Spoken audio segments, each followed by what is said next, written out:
have sworn I put it in here yesterday. What's up, Chef? Looking for something?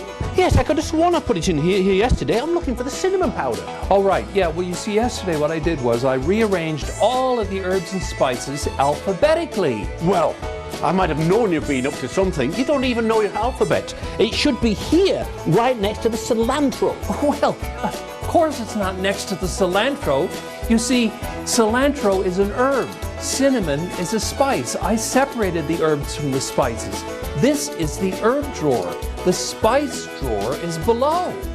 Well, it's not even here either. See? It's right next to this chili powder and it's not even there. Well, of course it's not next to the chili powder. What are you talking about? We only keep one kind of cinnamon, Saigon cinnamon. So, you see, it's here under S, next to the saffron where it's supposed to be. Oh! Yum, yum, yum, yum, yum, yum, yum, yum, yum, yum, yum, yum. Hi everybody and welcome to another edition of One Chef One Critic. I'm Karl Wells, food critic for the Telegram. And I'm Chef Steve Watson of Central Dairies. Steve, you have some information for us today on freezing fresh herbs. Absolutely, Karl. What I would do, I'd take a sprig of my fresh herb from the garden or from my kitchen, just take the sprigs off, and then I would chop them very finely. And what I would do then, Karl, because I've got a freezer tray, I would put a little bit of chicken stock in the bottom of that, fill them up with the fresh herbs and freeze them. Put them into a Ziploc bag, then I can use them through the winter months and put them into my soups, my stocks, whatever. So for some beautiful flavouring, some aromatic flavourings. Exactly, yeah.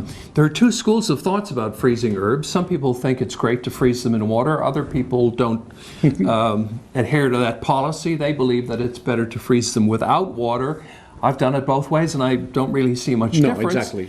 But it's nice to have them in the ice cubes because mostly you would use fresh herbs, I think, for sauces and soups, something with liquid in it. So you can just take the ice cube and pop it in, and you're adding some flavor, especially if you freeze them in chicken stock. Absolutely, yeah. Plus you're getting your herbs in there as well.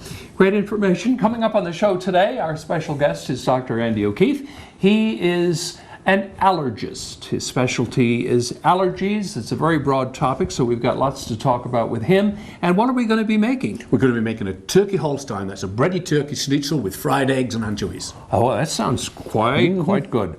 And our guest chef today is Calvin Krann. He is the executive chef and bakery manager at Marie's Mini Marts, and he's going to be showing us some of their fabulous baked products, and they're probably making a thing or two with them as well. So stay tuned.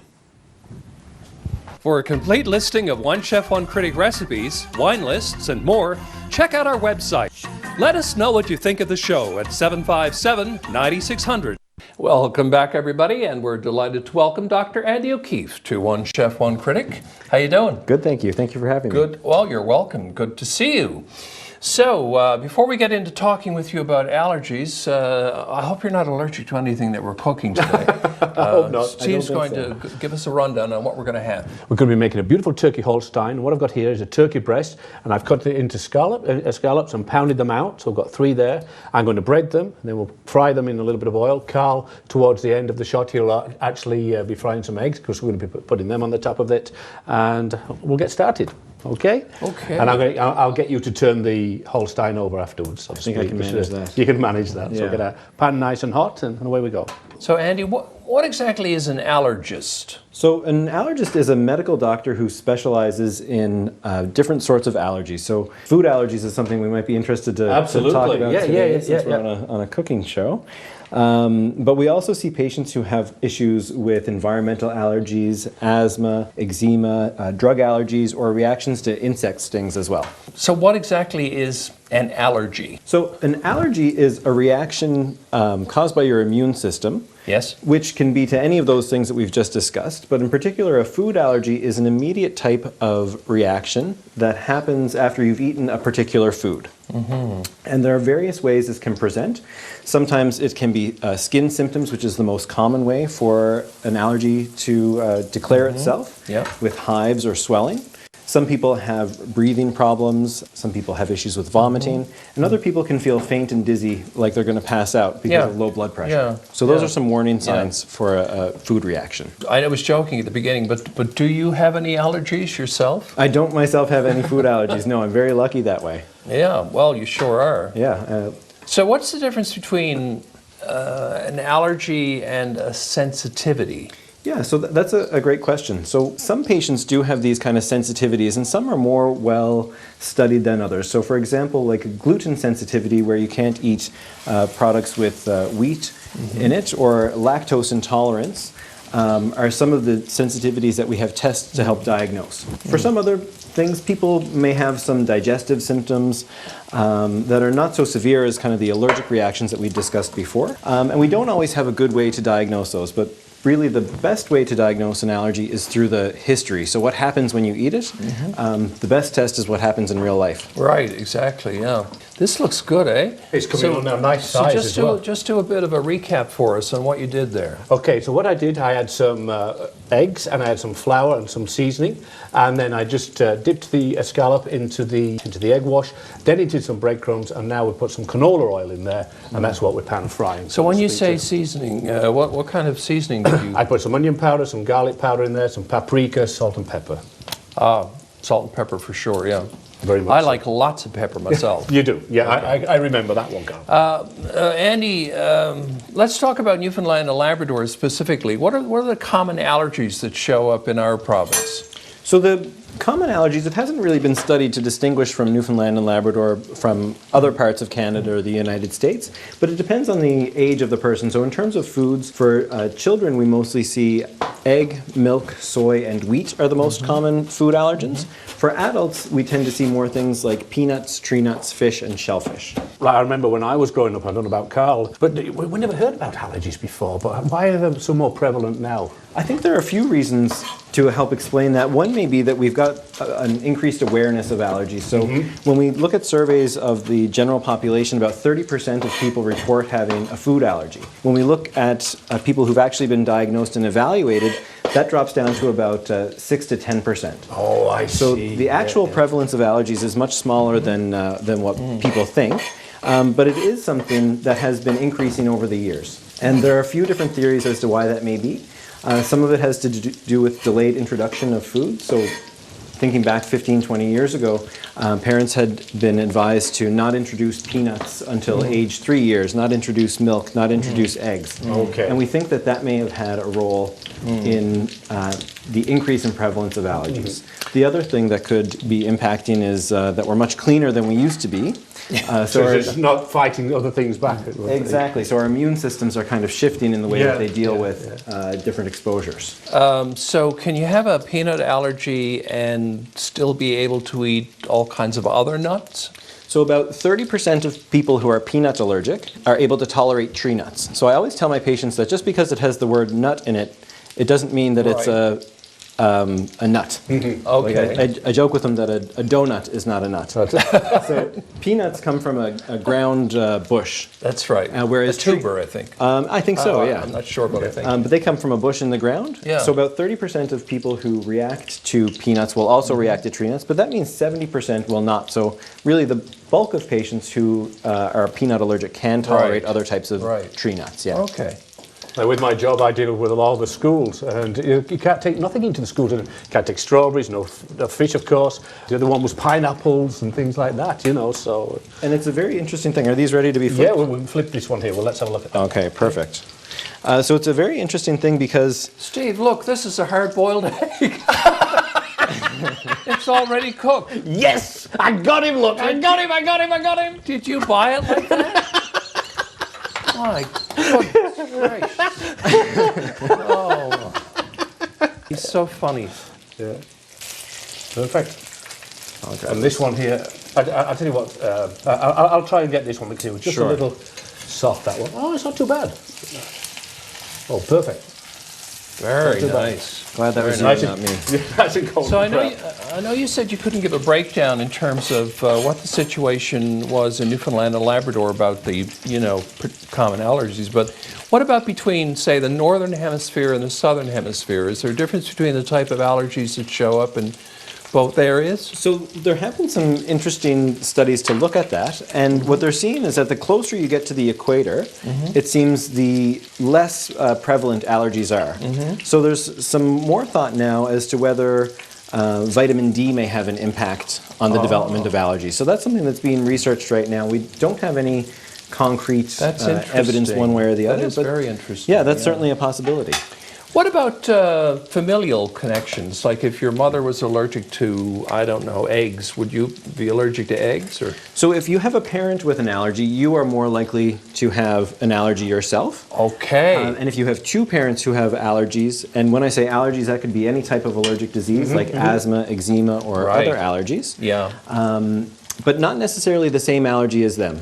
So oftentimes I'll see people who'll come in and say, well, my father and my grandfather both have a shellfish allergy, so I'm not eating shellfish. That's right. And they're not necessarily at increased risk to have the same allergies, so it's probably safe for them to try it. Interesting. Yeah. Now, what about this business of, someone told me once that you can actually develop an allergy and it doesn't necessarily stay with you for your entire life. You can have an allergy for like 5 years and then it just goes away. Yeah, Does that happen? So some people do outgrow their allergies, and in particular children who have a milk or egg allergy do tend to outgrow those ones. I see, yeah. So in terms of peanut, tree nut, about 15 to 20% of people who have those allergies will outgrow them with time. They do tend to take a little bit longer to get rid of those ones, but that's something that can happen, and that's why it's important for them to follow up with an allergist. Okay, here you go. You can watch my eggs. I'm going to be in charge of the eggs. Job. This separates the real chefs from the amateurs. It does, yes. If you can fry an egg like that, you are a qualified chef. I know, you are. Yeah, see? I'm going to head down to the wine cellar and get some wine to go with this. We'll see how I do it. Yeah, no, that's absolutely perfect. What I'm going to do with that, you just put some anchovies right on the top. Yes, that looks great. Then we'll put that on the top of our Holstein, and away we go. Fantastic. Hi, Andrea. Hey, Karl, how you doing? Great. Schnitzel. I like schnitzel. We've got a turkey Holstein, which is like a schnitzel. You bread any kind of meat and fry it, and I'd love it. Me too. Plus, it's got eggs on top, so which I cooked actually, and I did a very good job. So this is, I suppose, a little bit of a challenge for you because it's got anchovies in it as well. Yeah, and eggs can be very challenging just because of the sulfuric nature that eggs naturally have. Although I'm sure the way that you cook them, they were beautiful. So we don't have to worry about that. Heavenly. So we've got naturally, as you can imagine, 3 whites here. We are going in the German direction with our first selection. Yes. So this is from the Mosel. Beautiful dry Riesling, citrus, a little fuller mouthfeel, so not totally austere, not that puckery sort of liminess or a green apple that you get from some Rieslings, and a little bit of violet in here, which I think will complement the anchovies. Anchovies have always registered for me as a little bit licoricey, so I love that combination. Petrol, that classic beautiful Riesling. This is 18, so exceptional value. I have 2 Sauvignon Blanc. One is from the Loire Valley. We don't have a lot here in St. John's, in Newfoundland, from the Loire Valley, so really lovely to see this. It's a Sauvignon Blanc. Beautiful minerality, crispness. Again, not as austere as the New Zealand Sauvignon Blancs, which can be a little puckery. So we've got some, from the butteriness of the dish and everything, we've got some beautiful mouthfeel here. That's gorgeous. And then I have from South Africa, from Sutherland, which is in Stellenbosch. Again, we've got some Atlantic influence here. Passion fruit, some green notes in there as well, which will complement a little bit of herbs that are in the dish. So all these are going to deal, I think, really effectively with the turkey, the egg, and the Dijon, and all the other things that are in the dish too. So which was the $18? So this is 18, and these are both 20. So very good price points here, good value. I'm going to go with the Riesling, not because it's $18, but because I liked what you had to say about the violet. I want to check that out. So thank you. Pleasure. Enjoy. Now we'll just make our burnt noisette, our burnt butter, a little bit of parsley in there, and our capers, like so. Quick saute. We'll just put a little bit of this over our Holstein. The aroma, spectacular. The butter, the capers, the turkey, the fried egg, which Karl made. Now, let's go and see what Dr. O'Keefe and Karl think about our turkey Holstein. There we go. Thank you.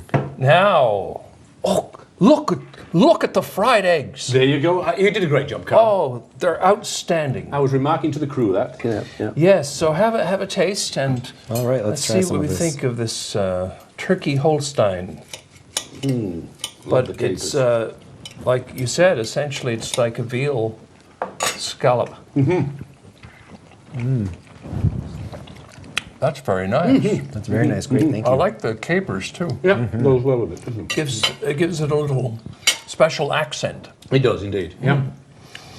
Okay, I just want to ask a couple more questions before we let you really tuck into that. If somebody's being tested for allergies, what can they expect to happen in the doctor's office during the testing? So I think one big misconception that I've seen amongst my patients is that people come in and say, oh, I'm here for allergy testing. And I say, well, you're here to see me first, because the most important thing that we can do to help diagnose an allergy or help to confirm an allergy is to talk about what happened. So that's really the first step in establishing whether you have an allergy or not. After that, we may need to do some tests. So something we can do in the office is a skin prick test for an allergy. And for a food allergy, you only need to have skin prick tests for foods that you've reacted to. And that's very important because we do see false positives with these tests. So sometimes I've seen patients who've come into the office and have had skin prick testing done someplace else for many different foods. And I'll give you an example of peanut, again, because that's one of the allergens that's more well studied. So if I had a room full of 100 people who were all eating peanuts and they all had skin prick tests, half of them would have a positive test, even though when they eat the food, they don't react. Oh, isn't that interesting? So again, at the end of the day, you know, what happens in real life is really the best test. So we try to avoid doing unnecessary tests, and I think patients need to advocate for themselves to say, you know, not always having more tests is better. So have the tests that you need, and the doctor that you're discussing with should help to counsel you on what you do need. Let's just talk briefly about managing allergies. So is it avoidance of whatever it is that gives you the allergy? Is it medication, or is it a combination of both? So for food allergies, avoidance is the most important step. And right now we don't have a cure for food allergies. Some of them do go away with time, as we discussed earlier. But right now, avoidance is really the best thing that we can counsel for these patients. Yes. Some therapies are being researched to help people outgrow these allergies. So there's oral immunotherapy. It's something that's being explored for peanut and milk. And that involves introducing small amounts of the allergen on a daily basis and gradually increasing over time. That's not quite ready for clinical application just yet, but is very promising for the future. So there are always advances in medicine, and I'm sure now, scientists, researchers are working on allergies, and probably in 10 or 15 years' time there'll be something miraculous that happens. But can you point to anything in particular that's going on now in labs that sounds exciting? So I think the oral desensitization protocols or the oral immunotherapy for foods are probably some of the more exciting things that are happening right now. And there are some Canadian centers that are looking at doing those trials with peanut. So they use peanut flour for these patients. Yeah. Now, we're always crying out for specialists in this province. I'm just curious, how many allergists do we have in Newfoundland and Labrador? So right now there are 3 board-certified allergists in Newfoundland and Labrador.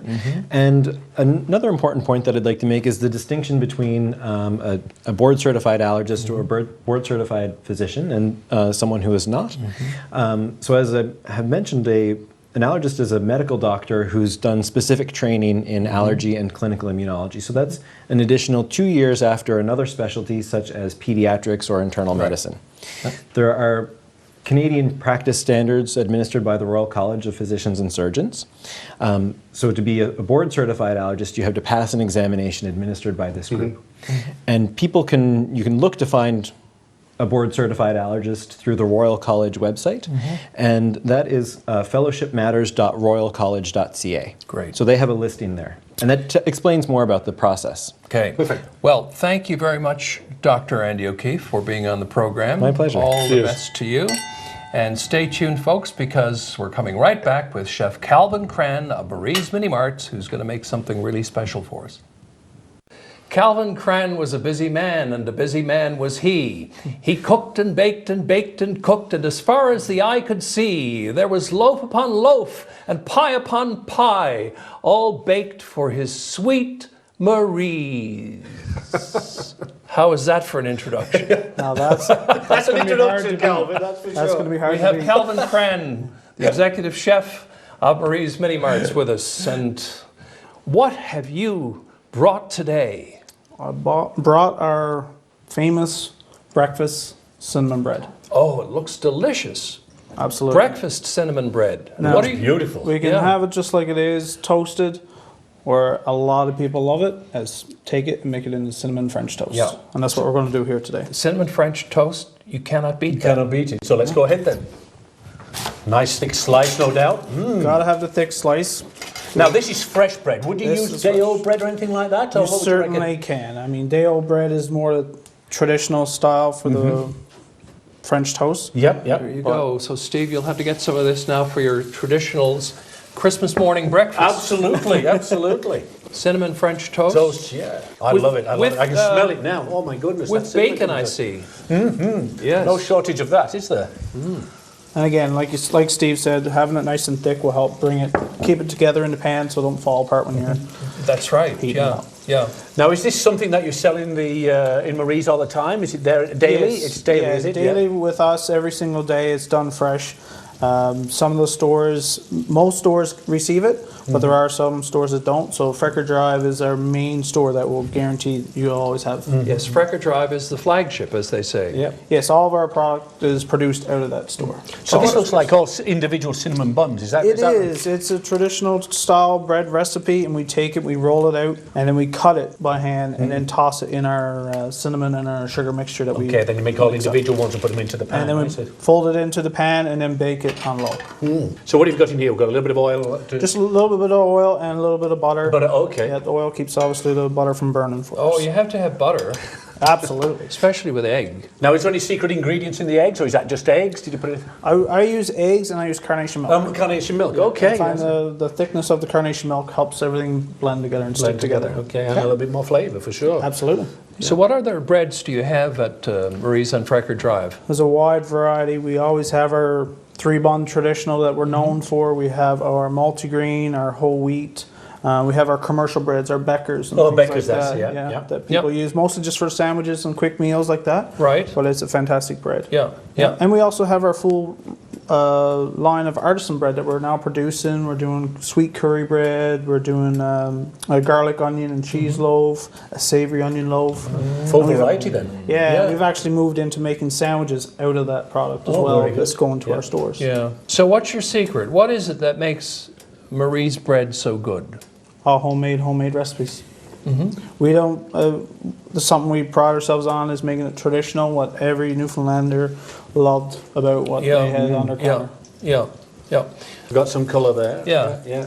Is this something now that you'd make for your family at home? Absolutely. A Saturday morning with a bit of bacon or even a slice of bologna Yeah, yeah. makes the kids happy, Yeah. and then kick them outside. A true Grand Falls fashion, right? Yeah, a slice of bologna on it. Yeah, Yep, yeah. That's right. Now, I could eat both of those myself, but really, I suppose one portion would be just one slice, maybe. Plenty. And again, because you want to cut it thick so it doesn't fall apart because it Yep. is individual pieces. Yeah. It'll help stay together in the I'll pan. just Okay. move that go, because I'm Well, sure we want a little bit of syrup on there. We'll have a quick try. Since we have this one done, I'm just going to taste this bread. I love Marie's bread. Good? Yep. Excellent. Perfect. Really, really good. I'm going to have the one from the pan anyway. So. Cinnamon is sweet. Yeah, yeah. It is sweet. So traditional, French toast, you sprinkle icing sugar. Don't need it. If anything, maybe a sprinkle cocoa if you like the chocolate. Well, yeah. Just make it more decadent. There you go. Thanks so much, Calvin. Thank you so much for having me again. Calvin Crann of Marie's Mini Marts. Great to have you with us again. And that's it for this edition of One Chef. One Critic. Did you taste this, Steve? I'm going to taste it right now. He's going right out of the pan. Yeah. This is really good. Absolutely, Karl. What I would do, I'd get a sprig of my fresh... Got my finger stuck. Got my finger stuck.